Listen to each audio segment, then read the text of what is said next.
اعوذ باللہ السمیع العلیم العظیم الحفیظ بوجہ الکریم وسلطانہ القدیم من الرجس الخبیث المخبث الشیطان اللعین الرجیم وقبیلہ ونفخہ ونفسہ بسم اللہ الرحمن الرحیم۔ تمام نبیوں کے سردار حضرت محمد صلی اللہ علیہ وآلہ وسلم اور تمام مذاہب کے سردار دین اسلام کے پیروکاروں، سلام علیکم۔ گفتگو اولیاء کرام پہ چل رہی ہے اور آج تیسرا حصہ، تیسری قسط جو بھی سمجھ لیجیے۔ آج کی گفتگو جو ہے وہ حضرت فضیل بن عیاض رحمۃ اللہ علیہ پر ہے۔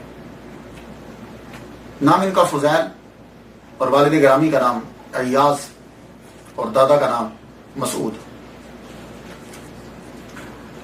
آپ سمرقند میں پیدا ہوئے یا کوفہ میں، تو آپ کو پتا ہے کہ اختلاف ہیں، چونکہ ابتدائی دور ان کا گمنامی میں ہوتا ہے، اتنا دھیان نہیں دیتے، تو سمرقند، کوفہ اور بھی دوسرے علاقے کسی نے کچھ کہا، اور آپ کا دور جو ہے یہ وہی دور ہے۔ حضرت حسن بصری رحمۃ اللہ علیہ دنیا سے جا رہے ہیں، ان کا آخری، اور حضرت امام اعظم نعمان بن ثابت کا دور اور عبد الواحد بن زید، ہارون الرشید کا یہ دور جو ہے، یہ قریب سارے دور انہوں نے پائے ہیں، یہ وہی، یعنی آپ یوں کہہ سکتے ہیں کہ دوسری صدی ہجری کے یہ عظیم صوفی ہیں۔ آپ کا ابتدائی جو زندگی ہے وہ بڑی حیران کن زندگی ہے، میں بڑا حیران ہوتا ہوں۔ اس کا ایک امیزش سی ہے جس کے اندر عبادت بھی نظر آتی ہے برابر چلتی ہوئی، اور اس کے ساتھ ساتھ جو ہے وہ ڈکیتی بھی چل رہی ہے۔ آپ زبردست مشہور ڈاکو تھے، اور ڈاکہ جو ڈالتے تھے گھروں میں جا کے چوری نہیں ہوتی تھی۔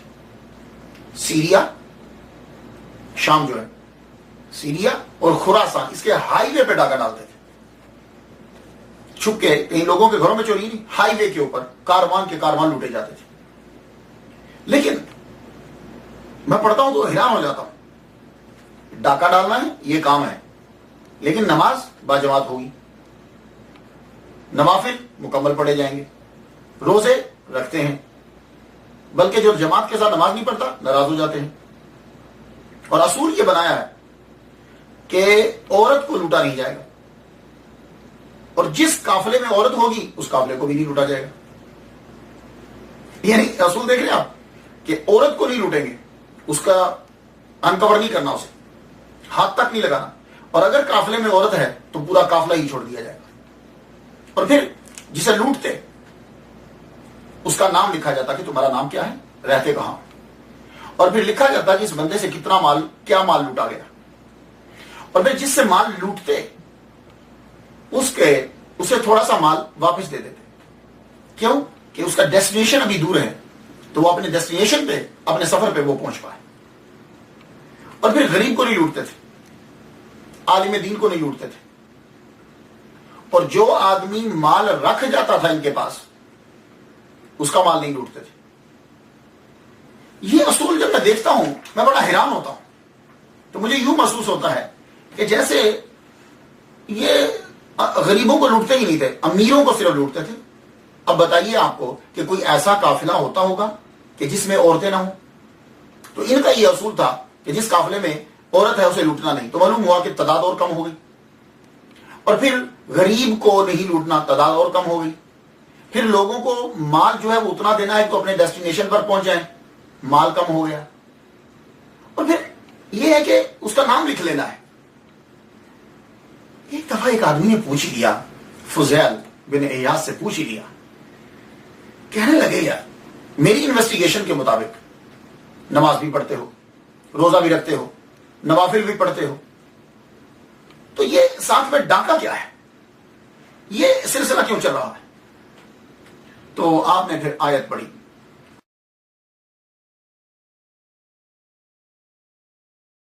وَآخَرُونَ اعْتَرَفُوا بِذُنُوبِهِمْ خَلَطُوا عَمَلًا صَالِحًا وَآخَرَ سَيِّئًا عَسَى اللَّهُ أَن يَتُوبَ عَلَيْهِمْ إِنَّ اللَّهَ غَفُورٌ رَحِيمٌ۔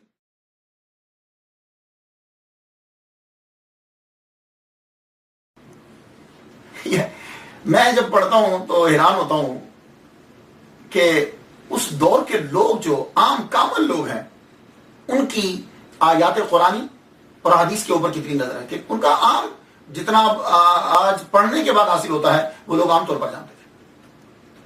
یعنی یہ آج پڑھ کر اس کو سنانے کا مطلب یہ تھا کہ مجھے رب تعالیٰ سے امید ہے ایک دن کام ہو جائے گا. بس یہ کچھ ادائیں تھیں ان کی خاص کہ رب تعالیٰ پھر ایک دن ان کو موڑ کے واپس لے آیا. حضرت فضیل بن عیاض ایک دن ڈاکہ ڈالنے کے لیے گئے. قافلے والے سوئے ہوئے ہیں، رات کی تاریکی ہے، اور آپ نے کہا کہ ان کو غفلت میں جا دو. تو ڈاکے کے لیے جب پہنچے قافلے والے سوئے ہوئے ہیں، تو آپ ایک خیمے کے قریب سے گزرے. اس خیمے کے اندر سے قرآن مجید کی آواز آ رہی تھی. اور جب آپ حضرت فضیل بن عیاض جو ہے دبے کہ کسی کو خبر تک نہ ہو، جب اس کے قریب پہنچتے ہیں، خیمے کے قریب پہنچتے ہیں، تو وہ شخص تلاوت کر رہا تھا آمنوا ان تخشع قلوبهم لذکر اللہ. کیا اہل ایمان کے لیے وہ وقت نہیں آیا کہ ان کے قلوب اللہ تعالیٰ کے ذکر سے خوف زدہ ہو جائے، یعنی ان کے دل پہ خوف آ جائے؟ کوئی ایسا وقت نہیں آیا؟ بس اگر یہ آیت کو سمجھ رہے ہیں تو آیت انہوں نے پڑھی دی ہے. اس وقت آنکھوں میں آنسو آ گئے، اور یہ آیت جو ہے وہ دل پہ جا کے تیر بن کے لگی.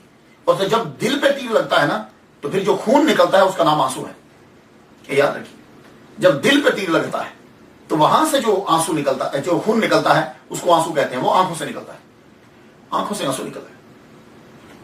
دبے پاؤں پیچھے پلٹے. حضرت فضیل بن عیاض رحمہ اللہ تعالیٰ دبے پاؤں پیچھے پلٹے. دوسروں سے کو بھی اشارہ کیا واپس آ جائے، چونکہ لیڈر تھے ڈاکوؤں کے. سب نے حکم مانا، واپس آ گئے. دور جا کے کہنے لگے سنو، آج کے بعد چوری سے توبہ، ڈاکہ ڈالنے سے توبہ. تمہاری مرضی ہے، تم جو مرضی کرو، میں آج کے بعد ڈاکہ نہیں ڈالوں گا. اسی لیے میں کہا کرتا ہوں خواتین حضرات کہ آپ بات کو بیان کرتے رہا کرو، اپنے گھر کے اندر، اپنے دوستوں کے اندر، تبلیغ کرتے ہوئے، جس شعبے سے بھی آپ تعلق رکھتے ہیں، آپ بات بیان کرتے رہا کرو. یہ نہ سوچا کرو کہ میں نے اپنے بیٹے سے یا اپنی بیٹی سے یا اپنی بیوی سے 1 مرتبہ کہا ہے نماز پڑھو، 2 مرتبہ کہا ہے نماز پڑھو، 3 مرتبہ میں نے بات سمجھائی ہے، میری بیٹی نہیں مانی، میرا بیٹا نہیں مانا. نہیں، کوئی ایسا وقت آئے گا کہ اس وقت میں وہی بات جس کو آپ نے 50 مرتبہ دہرایا اور اس نے اثر نہیں کیا، ہو سکتا ہے وہ کسی لمحے زندگی کے کسی موڑ پر آ کے وہی بات اثر کر جائے. وما علینا الا البلاغ، کیا ہے کہ بس ہم نے پہنچانا ہے، تو وہ بات کو پہنچاتے رہیے. تو اسی لیے میں امید کروں گا کہ یہ جو ہم نے سلسلہ شروع کیا ہے اولیاء کرام کا تذکرے کا، یہ آپ میری مدد کریں گے. آپ اس میسج کو آگے تک پہنچائیں گے، خود بھی سنیں گے اور دوسروں کو بھی جو ہے وہ سنائیں گے. اور جہاں تک نہیں پہنچ پاتے آپ یہ ہمارا لنک جو ہے وہ وہاں تک پہنچائیں گے تاکہ ہم لوگ شامل ہو جائیں اس پیغام کو پہنچانے میں. تو حضرت فضیل نے جب کہا کہ بھائی میں آج کے بعد چوری نہیں کروں گا، آپ نے دوستوں کو چھوڑا اور وہ دفتر جو تھا جس کے اندر نام لکھتے تھے وہ لے لیا ان سے، لے کے چل پڑے. آپ ریشم کا کلا پہنتے تھے، کپڑے بڑے قیمتی پہنتے تھے آپ، اور گلے میں تسبیح لٹکائے رکھتے تھے. سب کو چھوڑ چھاڑ کے صحرا میں جا رہے ہیں اور آنکھوں سے آنسو جاری ہیں. راہ میں ایک قافلے والوں نے پڑاؤ ڈالا. انہوں نے ان کے گلے میں تسبیح دیکھی، سر پہ پگڑی ریشم کی. انہوں نے سمجھا سے کوئی اور آدمی ہے، پہچانتے نہیں تھے. تو ایک صاحب بیچ میں سے بولے، کہنے لگے بھائی پڑاؤ تو ڈال دیا ہے قافلے والوں، دھیان سے رہیے گا، یہاں بہت بڑا ڈاکو فضیل ہے، مال لوٹ لیا کرتا سب کا. اتنا کہنا تھا. حضرت فضیل رو پڑے، بلند آواز سے انہیں کہنے لگے بے خوف ہو کر یہاں قیام کرو، فضیل ڈاکو تمہارے پہ ڈاکہ نہیں ڈالے گا، اس لیے کہ وہ میں ہی ہوں اور میں نے توبہ کر لی. اللہ اکبر. حضرت فضیل بن عیاض توبہ کر چکے، اب توبہ مکمل کرنی ہے. اب انہوں نے اس دفتر میں نام جو رجسٹر میں لکھے ہوئے تھے ان لوگوں کے گھروں میں پہنچے، کیونکہ وہ ایڈریس لکھ لیتے تھے، مال لکھ لیتے تھے، اور جس کا دے سکتے تھے مال تھوڑا تھا اسے مال دیا، اور جس کا نہیں دے سکتے تھے اس سے جا کے معافی مانگی کہ مجھے معاف کر دو. وہ جیسے تیسے راضی ہوتا تھا اس سے اپنے جرم کی معافی مانگتے تھے، اور وہ کہلواتے تھے اس کے منہ سے کہ تم کہو کہ میں نے تیرے جرم کو معاف کر دیا. اللہ. اب تو دیکھیے جب فضیل اتنے مشہور تھے ڈاکہ ڈالنے میں، تو جب یہ معافی مانگنے جاتے ہوں گے تو اس بات کی شہرت کتنی پھیلی ہوگی. کئی لوگوں کی تو آنسو نکل جاتے تھے. کئی لوگوں نے جتنوں تک آپ پہنچ پائے، جن سے ملاقات ہو سکی، سب سے آپ نے اپنے جرم کی معافی چاہی. اور جس طرح تدارک ہو سکتا تھا آپ نے کیا. پھر آپ کے من میں یہ آیا کہ میں اب علم دین حاصل کروں مکمل. اس دور میں ڈھونڈا کہ سب سے بڑا عالم کون ہے, تو کوفہ میں پتا چلا کہ نعمان بن ثابت رحمت اللہ علیہ المعروف امام اعظم ابو حنیفہ وہ ہیں. جا کر ان کی محفل میں بیٹھ کے ان کے مدرسے میں داخلہ لے لیا. تو فضیل بن عیاض رحمت اللہ علیہ امام اعظم رحمت اللہ علیہ کے شاگرد ہیں. علم دین حاصل کیا. حضرت امام اعظم رحمت اللہ علیہ بہت قدر کرتے تھے, ان کی بہت عزت کرتے تھے. اب جب وہاں سے علم حاصل کر لیا قرآن اور حدیث کا علم حاصل کرنے کے بعد اب من چاہا کہ میں تصوف میں قدم رکھوں. تو تصوف میں جن کی شہرت تھی حضرت حسن بصری رحمت اللہ علیہ. اب تصوف میں ملکہ حاصل کرنے کے لیے حضرت حسن بصری رحمت اللہ علیہ کی بارگاہ میں پہنچے. اور جب آپ بصرہ میں پہنچے تو معلوم ہوا کہ حضرت حسن بصری رحمت اللہ علیہ کا انتقال ہو چکا ہے. آپ دنیا سے رخصت ہو گئے. آپ کا اتنا سننا تھا کہ آپ وہیں بیٹھ کر رونے لگے. حضرت فضیل بیٹھ کر رونے لگے, زاروں کتار رو رہے ہیں. تو ایک آدمی قریب آیا, کہنے لگا روتے کیوں, پریشان کیوں ہوتے ہو؟ حضرت حسن بصری رحمت اللہ علیہ کا پورا فیض موجود ہے. خواجہ عبد الواحد بن زید رحمت اللہ علیہ یہ ان کے مرید خاص ہیں. ان کو انہوں نے وہ خرقہ عطا فرمایا ہے کہ جو محمد صلی اللہ علیہ وسلم نے مولا علی کو دیا تھا اور مولا علی نے حضرت حسن بصری رحمت اللہ علیہ کو دیا تھا اور حضرت حسن بصری رحمت اللہ علیہ نے عبد الواحد بن زید کو دیا ہے. وہ ان کے پاس خرقہ ہے, تو ان کے مرید ہو جاؤ. تو خواجہ فضیل بن عیاض رحمت اللہ علیہ یہ مرید ہوئے عبد الواحد بن زید کے. انہوں نے سینے سے لگایا, مرید بنایا, نصاحت کیے اور فرمانے لگے جاؤ آج کے بعد تمہارا نام محبان خدا کی فہرست میں لکھا گیا ہے. بڑی سعادت ہوتی ہے کہ پیر یہ جملہ کہہ دے. تو یہ بات یاد رکھیے گا, یہاں آپ کو بتاتا جاؤں کہ چشت اہل بہشت ان کے جو پیشوا ہیں, جو امام ہیں, بانی ہیں, ان میں سے یہ فضیل بن عیاض چوتھے ہیں. تو چشت اہل بہشت اپنا شجرہ جب شروع کرتے ہیں تو حضرت علی سے, حضرت علی کے خلیفہ حضرت حسن بصری رحمۃ اللہ علیہ, حضرت حسن بصری رحمۃ اللہ علیہ کے خلیفہ جو ہیں وہ حضرت عبد الواحد بن زید, حضرت عبد الواحد بن زید رحمۃ اللہ کے خلیفہ فضیل بن عیاض. یوں چشتیوں کا شجرہ جو ہے وہ شروع ہوتا ہے. تو یہ چوتھے پیشوا ہے. ان سے اندازہ لگا لیجئے کہ کتنی اہمیت. وہاں سے تصوف میں تعلیم لینے کے بعد حضرت فضیل بن عیاض رحمۃ اللہ علیہ, اللہ تعالیٰ نے آپ نے شادی تو کی تھی, اللہ تعالیٰ نے آپ کو ایک بیٹا اور 2 بیٹیاں عطا فرمائی. بیٹے کا نام علی رکھا آپ نے. واپس آئے, عراق کے شہروں کے اندر سکونت اختیار کی, پھرتے رہے, بڑا عرصہ پھرے. ایک دن شوق آیا, کہیں مسئلہ پڑھ لیا کہ دنیا کے اندر اگر جرم کی سزا مل جاتی ہے تو آخرت میں اللہ تعالیٰ معاف فرما دیتا ہے.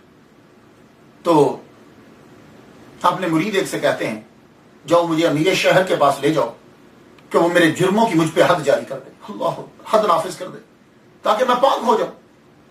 آپ کے اصرار کے اوپر وہ شخص آپ کو امیر شہر کے پاس لے گیا. امیر شہر کے پاس لے کر کہنے لگے حضور یہ آئے ہیں فضیل بن عیاض کہتے ہیں کہ مجھ پہ حد نافذ کی جائے. تو دنیا تو اب جانتی تھی, اللہ اکبر جل شانہ, سب لوگوں نے آپ کے جرم کو معاف کر دیا, جتنا مال تھا سب لوگوں کو واپس کر دیا. امیر شہر احتراماً کھڑا ہو گیا, آپ کی تعظیم کی. جب تک فضیل بن عیاض اس کی محفل میں بیٹھے رہے امیر شہر روتا رہا. آخر وہ خود احتراماً ہاتھ باندھ کے کھڑا اور ایک اپنے دربان سے یہ کہا کہ بڑی عزت اور احترام کے ساتھ ان کو گھر چھوڑ کر آؤ. اب گھر میں جب داخل ہوئے اپنی بیوی سے کہتے ہیں آج بڑا زخم لگا ہے,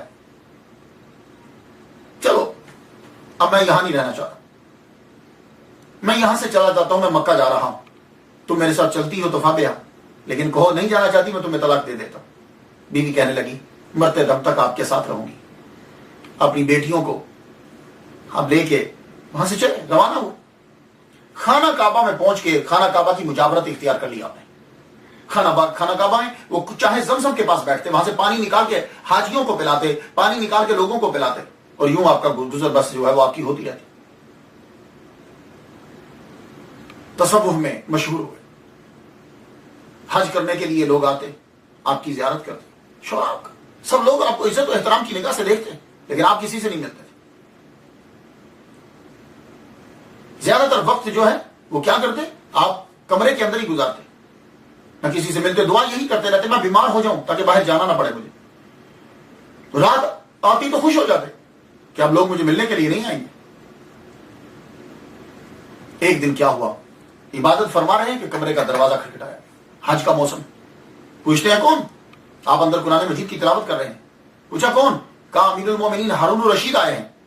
تو کہا مجھے ان سے کیا مطلب, ان کو مجھ سے کیا کام اور مجھے ان سے کیا مطلب, جاؤ واپس جاؤ, میرے دروازے پہ کیوں آئے ہو. اللہ اکبر. یہ تصوف ہے. ہم یہ ڈھونڈتے ہیں آج کل کہ کوئی ہمارا بڑا شہرت والا مشہور آدمی ہمارا مرید ہو جائے تاکہ لوگوں کو بتائیں یہ اس کا مرید ہے, یہ اس کا مرید ہے. اور فضیل بن حجاز کہہ رہے ہیں کیا واسطہ ہارون الرشید. اب ٹائم نہیں ہے ورنہ میں آپ کو بتاؤں کہ یہ کتنا اس کا دور سنہری دور کہلاتا ہے, اسلامی دور سب سے بڑا دور ہے اس کا, زبردست, کہ جس میں اسلام نے بڑی ترقی کی ہے. ہمارے اسلامی مسلمانوں نے سائنس کے لحاظ سے ہر لحاظ سے ترقی کی. کہا جاؤ چلے جاؤ. انہوں نے کہا, ساتھ ان کا وزیر تھا, کہنے لگا آپ اجازت نہیں دیں گے تو ہم بلا اجازت اندر آ جائیں گے. کہنے لگے بلا اجازت آنے کے تم مختار ہو لیکن میں تمہیں اپنے پاس آنے کی اجازت نہیں دیتا. وزیر کو, امیر المومنین کو یہ کہہ رہے ہیں. انہوں نے زبردستی دروازہ کھولا اور اندر آئے. جو ہی وہ اندر داخل ہوئے فضیل بن عیاض رحمۃ اللہ علیہ نے دیے کو بجھا دیا. اندھیرا ہو گیا تاکہ میں بادشاہ کی شکل ہی نہ دیکھ سکوں. اندھیرا جب ہو گیا وہ آئے آگے, انہوں نے ہاتھ یوں ٹٹولا تو آپ کا ہاتھ حضرت فضیل بن عیاض رحمۃ اللہ علیہ کے ساتھ لگا. جب ان کے ساتھ ہاتھ لگا تو فرمانے لگے ہاتھ تو بڑا نرم ہے, اگر دوزخ کی آگ سے بچ جائے. میں نے آپ کو کہا نا کہ بس وقت ہوتا ہے کہ جب جملہ اثر کر جاتا ہے. امیر المومنین وہیں بیٹھ گیا, ہارون الرشید بیٹھ گیا. کیا لگا حضور مجھے کچھ نصیحت کیجیے, مجھے کچھ نصیحت کیجیے. حضرت فضیل بن عیاض رحمۃ اللہ علیہ نے کہا یہ ہارون الرشید عباسی خلفاء کہلاتے ہیں اور یہ سارے عباسی جو ہیں حضرت عباس حضور صلی اللہ علیہ وسلم کے چچا کی اولاد میں سے. تو سب سے پہلے سنایا, کہا سنو صلی اللہ علیہ وسلم کے چچا اور تمہاری جد, تمہارے ابا جن کی اولاد سے ہو, انہوں نے ایک دن حضور صلی اللہ علیہ وسلم سے یہ کہا کہ محمد مجھے کسی ملک کی امیری دے دو, امارت دے دو, امیر بنا دو کسی ملک کا مجھے. تو حضور صلی اللہ علیہ وآلہ وسلم نے چچا کی طرف دیکھتے ہوئے کہا چچا اطاعت حق جو ہے وہ اس سے بہتر ہے. یعنی اللہ تعالیٰ کی تابع فرمانی اور اس کی اطاعت یہ بہتر ہے کہ تم جاؤ کسی ملک کا میں تمہیں امیر بنا دوں. بتانا کیا تھا کہ یعنی یہ کوئی بڑی چیز نہیں ہے, زیادہ بڑی چیز ہے بادشاہ اللہ تعالیٰ کی اطاعت ہے. امیر ہارون الرشید کہنے کچھ اور نصیحت کیجیے. اب آپ دیکھیے کیا انداز ہے, اب آپ اس کو بتا رہے ہیں معاشرہ کیسے ٹھیک کرنا, رعایا کو کیسے ٹھیک کرنی. پہلی مثال دے کر بتایا کہ تو خود کو ٹھیک کر, دوسری مثال دے کے اب فرما رہے ہیں کہ معاشرے کے ساتھ کیسا برتاؤ ہونا چاہیے. فرما لگے جتنے بڑے ہیں جتنے بوڑھے ہیں سب کو باپ سمجھو, اور جتنے جوان ہیں سب کو بھائی سمجھو, چھوٹے ہیں بچوں کی طرح سمجھو, عورتیں ہیں ماں بہن کی طرح سمجھو. تو جب بادشاہ اپنی ساری رعایا کو یوں فیملی سمجھنے لگ جائے گا تو پھر وہ ان پہ ظلم نہیں کرے گا, ان کا خیال رکھے گا. اور یہی بتلانا تھا کہ تم اپنی رعایا کے ساتھ اس طریقے سے سلوک کرو. حضرت فضیل بن عیاض نصائح پہ نصائح کرتے چلے جا رہے ہیں اور امیر المومنین رو رہے ہیں, ہارون الرشید رو رہا ہے. فضل برمکی بولا, کہنے لگا بس بھی کریں آپ, کیا آپ مار دیں گے امیر المومنین کو؟ اس وقت تو حضرت فضیل غصہ آئے, فرما لگے حامان یہ تم لوگوں کی وجہ سے اور تمہارے جیسے گروہ ہیں کہ بادشاہ جو ہے وہ کام ٹھیک طریقے سے نہیں کر پاتے. حامان جانتے ہیں کون ہے؟ اتنے پاورفل وزیر کو آپ حامان کہہ رہے ہیں. تو ہارون الرشید نے غصہ نہیں کیا بلکہ کہنے لگا یہ تجھے حامان اس لیے کہا کہ مجھے فرعون تصور کر رہے ہیں. پھر بھی وہ نصائح کرتے رہے اور وہ سنتا اور کیجیے. فرمان لگے جاؤ بس کافی ہو گیا. ہارون الرشید جب اٹھ کے جانے لگا تو جاتے ہوئے اس نے 1000 دینار کی تھیلی دی. کہا حضور یہ 1000 دینار ہیں رکھ لیجیے, نظر کرتا ہوں. فرمانے لگے میں تجھے دوزخ سے بچانے کی کوشش کر رہا ہوں اور تو مجھے مصیبت میں مبتلا کر رہا. میری نصیحتوں کا تجھ پر یہ اثر ہوا کہ تو پھر مجھے 1000 دینار دے رہا. مجھے اس کی ضرورت نہیں ہے, لے جا.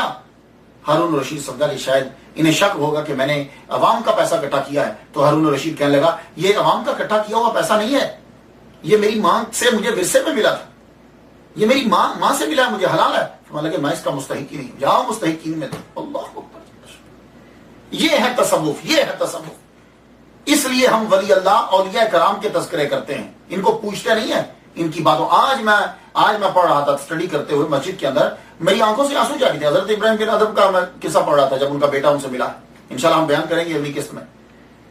میں روتا رہا ہوں. یہ ان کی جو سیرت ہوتی, ان کے واقعات جو ہیں وہ انسان کی زندگی کو چینج کر دیتے.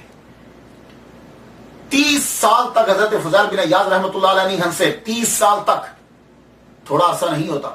ہم لوگ ایک دن نہ ہنسیں تو سارے گھر کے اندر عجیب سی کیفیت طاری ہو جاتی ہے. 30 سال تک آپ کبھی ہنسے نہیں. اور آپ کے مرید خاص بیٹا شیخ علی رحمۃ اللہ علیہ, وہ بھی چاہے زمزم پر ہی بیٹھا کرتے تھے. اس کے بعد ابا کی طرح ہر وقت روتے رہتے تھے. تو اللہ اکبر.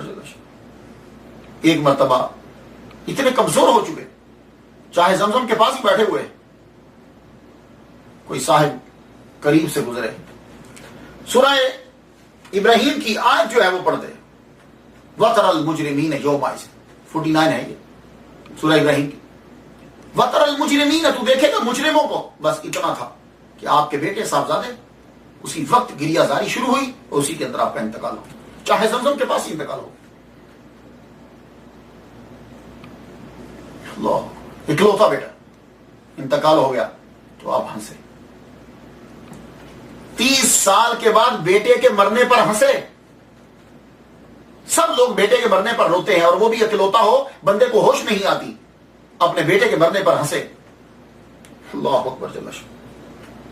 ابو علی رازی, آپ کے مرید خاص ابو علی رازی, وہ بولے, کہنے لگے, حضور میں نے 30 سال تک آپ کو کبھی ہنستے ہوئے نہیں دیکھا, آج آپ کیوں ہنسے ہو؟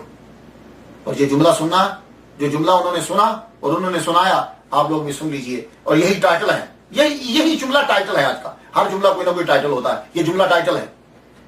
کہنے لگے, میرے مالک نے میرا بچا لیا, وہ اس بات پر راضی ہے, تو جس پہ وہ راضی ہو میں کیوں نہ ہنسوں. یہ جملہ ٹائٹل ہے. یہ ہم سب لوگوں کے لیے ایک بڑی ڈھارس ہے. وہ میرا مالک ہے, میرے مالک نے بچہ واپس لے لیا, وہ اس پہ راضی ہے, تو جس پہ وہ راضی ہے, جس بات پہ میں اس پہ کیوں نہ ہنسوں. آپ کا آخری وقت آیا, آپ کو معلوم ہو گیا کہ میں اپنے رب کے پاس واپس اب جا رہا.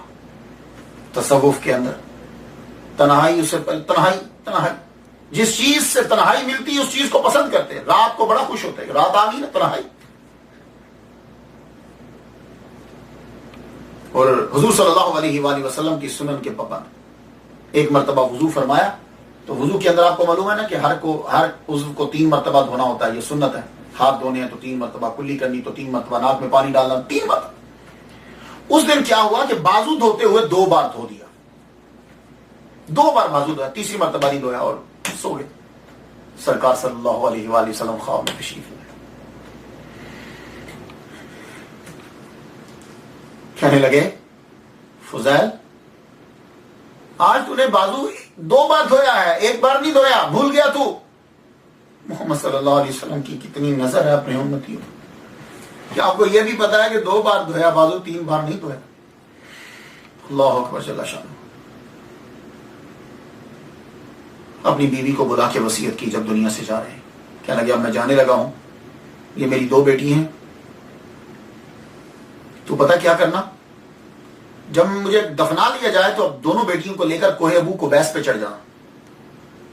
پہاڑی پہ چڑھ کے جب تم کوہ ابو قبیس پہ جانا تو اللہ تعالیٰ سے عرض کرنا, فضیل نے زندگی بھر ان کی پرورش کی, وہ قبر میں جا چکا ہے, اب یہ تیرے سپرد